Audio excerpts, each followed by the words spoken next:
things we won't have to worry about next season include Sunday night football. But for now, we're stuck with it, and it's Spurs, the visitors to St Mary's, 7:00 kickoff, isn't it, on Sunday night? Give me some positive news, Alfie. Ramsdale back, maybe. Jan Bednarek back involved. Positive news. The Dell, the Dell pub is opening. That's some positive news. So you can get a few more pints in there. Let's see what the prices are like before we get too excited about it. Positive news. Jan Bednarek and Aaron Ramsdale. Jan Bednarek's expected to be back, and Aaron Ramsdale, he's hopeful he'll be back as well. Is that ahead of schedule? Because originally it was like the end of the year, I thought. For Jan Bednarek, it was Poland said it was 3 weeks, right? So I guess their initial assessment is probably end up being about right. He would have gone off injured about 4 weeks ago for Poland by the time of Sunday. So not too bad. And then Ramsdale, we thought it'd be the end of the year.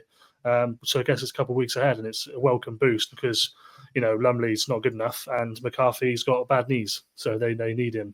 They need Ramsdale. That's probably where the positives end. We gave McCarthy that 2-year contract, isn't it? Yeah. What's happened with Amo-Ameyaw? Because he went off because he was tired, apparently, 3 weeks ago. So I think Amo-Ameyaw, directly after that game, I think he was quite worried that he'd be out for a few weeks. Russell Mine said, he was only a bit of muscle fatigue and he should be back. Then he told us in the press conference that he would have been available for Wednesday's game. Then admitted to us after that was a lie, and just to try and give them something to prepare about. So I don't know. I don't know. He might be back. We'll find out. That scared Chelsea. But, I mean, we joke, but like they do kind of need him because like that focal point is something that they absolutely miss. Even though he's only played one game. So. I mean, Steve, they've had a few shocking results, but obviously Spurs are still. We talked about this maybe being one of the games that we could pick up some points, but I'm not so sure now. They've had a few good ones, but you just never know which Spurs team's going to turn up. Really, they still pose a threat. Yeah, they are very chalk and cheese. I mean, you look at their results. They've obviously gone away to Man City and won 4-0, and then they've lost at home to Ipswich. In consecutive games. It's like, how on earth does any team do this? And it is always Spurs. It is always Spurs that somehow manages to conjure up these sort of just polar opposite performances. It is absolutely extraordinary. Didn't see their game today, but it sounds like another one of the Spurs Chelsea humdingers. But yeah, you can't. You can never write them off from throwing in an absolute stinker, and it does seem to have been very much a sort of up and down, good performance followed by bad performance followed by good performance, and hopefully the fact that it sounded like they played all right today, but just got done by Chelsea being a little bit more clinical and Spurs giving away 2 brain dead penalties. That. Hopefully this was their good performance, and then come Sunday they'll be up for throwing in one of their stinkers again. But they're a team that's going to leave the game open. They're very happy to play an open style of football. Postecoglou is another manager who, I mean, obviously Spurs have got a much more higher profile than us in the press, and his tactical system is constantly being ripped apart by various journalists and bloggers and tactical writers and just fans in general, really, for various reasons. But he's another guy who kind of believes in his system and doesn't deviate too far from it. He'll, again, make subtle tweaks based on what he's got available to him. But I think we kind of know what we're going to get from Spurs, and as a result, you can kind of work out ways to attack them. They're not great behind the fullbacks, so that's a potential opportunity if we can get into those spaces. Central midfield, they blow hot and cold. Benton Cour's out for a while, I think now, isn't he? So that's some strength that they've lost in that area. Bissouma's hot and cold. Again, obviously Højbjerg's disappeared now, so they haven't really got a professional pointer in the centre of midfield.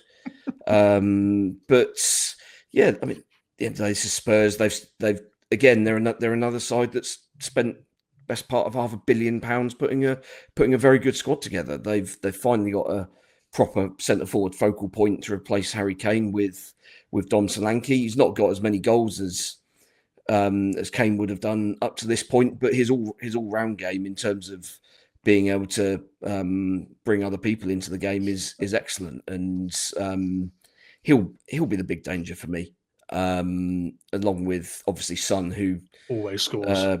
Guarantee. I mean, chalk him up for at least one in Sunday's game. I would assume, because that's the only prediction we'll get right, by the way. But yeah.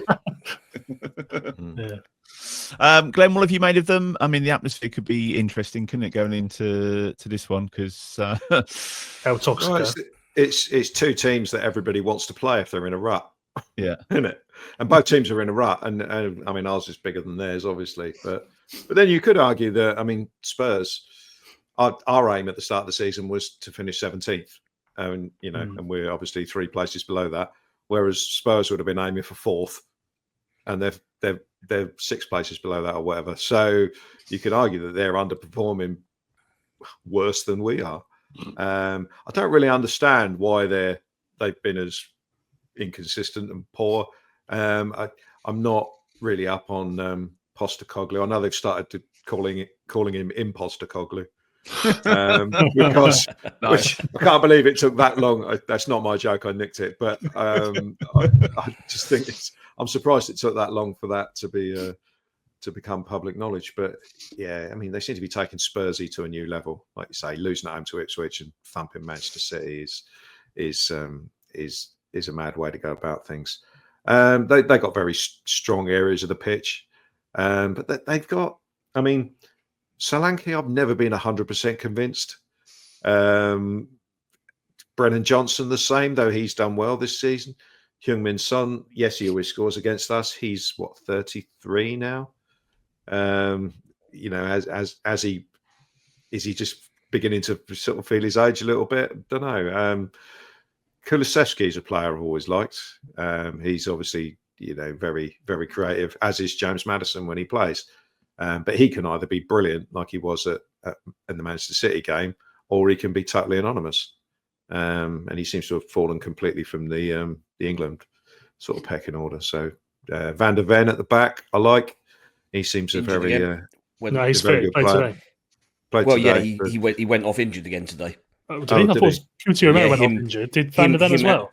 Both of them went off. Oh God! Having rushed both of them back from injury, they've both got injured again straight away. Incredible. And we all know who their goalkeeper is at the moment. Yeah, Fraser Forster's playing, isn't he? Yeah. So there's a goalkeeper who can't use his feet particularly well.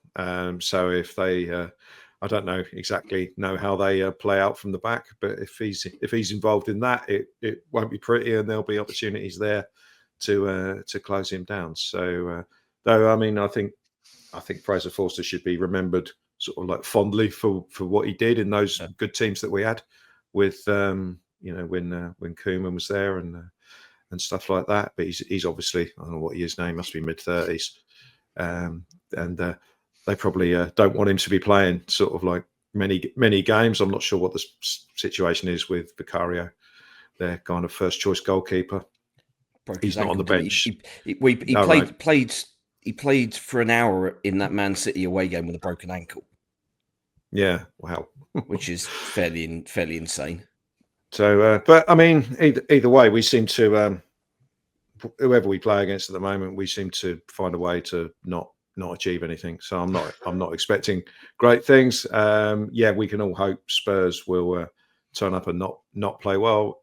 It's another team like Villa who, should be doing better, but are not in the best of form.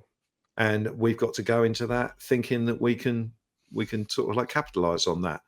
But the problem with that is that it comes down to us to go into it with the right attitude and try and test out Fraser Forster, try and test out the fullbacks as Steve has mentioned earlier on. We've got to have a positive mindset and actually go for it. And I don't want to see us playing 5 at the back. I want to see us with a back 4 and actual commitment to try and get forward and try and attack.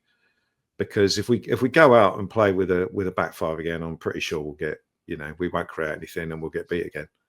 and it will just be poor. I'd rather get beat having a go than what we did at Villa, where we didn't really do anything much. So. Well, we've got Fulham away after that, haven't we? And that looks like a tough game. And if we don't get anything out of the Spurs game on Sunday night, then we're in that situation where we're going into Christmas.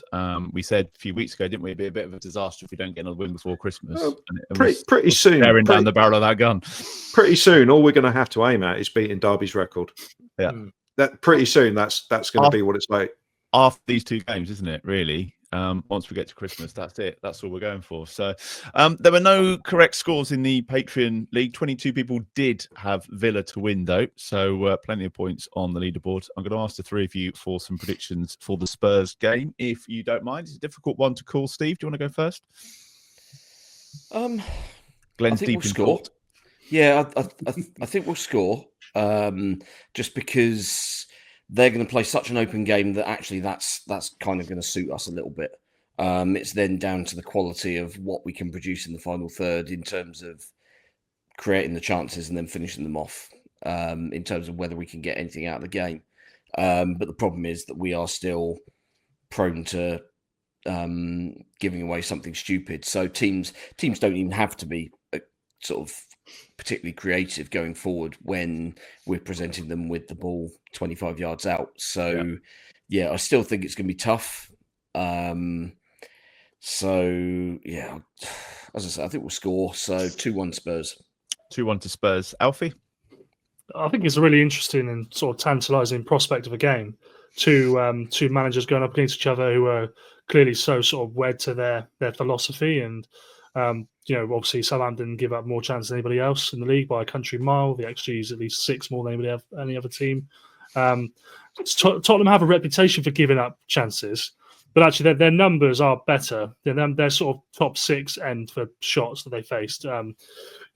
Their XG is not horrendous. So I don't think it's going to be a case of cutting through them at will. And obviously that you've then got to contend with the fact that if you have got a shot from 6 yards out, you've actually got to shoot, rather than, pass it to somebody or just bollocks it out of play for no reason. So they're going to have certain barriers to that as well. I don't know what to expect, really. It's going to be El Toxico in terms of the atmosphere. I think Spurs fans are fairly fed up. I think that a lot of their anger is directed towards Daniel Levy rather than Ange at times. Saints fans, obviously, if nothing happens this week, are going to be frustrated if it doesn't start well. It could be El Sacico number 2 of the week. You've obviously got West Ham and Wolves on Monday, and then Saints and Spurs on Sunday. Trotting him out tonight, isn't he? Well, it's just it sounds harsh. I'm just saying it could be a very tantalising game. That's all. I think that Spurs will obviously win, so I'll go for 3-1 for them. Actually, sorry, 3-0. 3-0, right? And Glenn, to complete the set. I think Spurs have got better players than we've got. Obviously, they've got enough quality in their squad, in their defence, and their midfield to handle our attacking threat, which, as we all know, is minimal. We might score, but at the moment, I've got, after the 2 games we've had this week, they've done for me. I'm afraid I'm not predicting any more wins. That's just fool's game, that is. So I'll 2-0 Spurs. All right, I'll go 3. I think 3-0. I don't think we'll score, so I'll go for 3.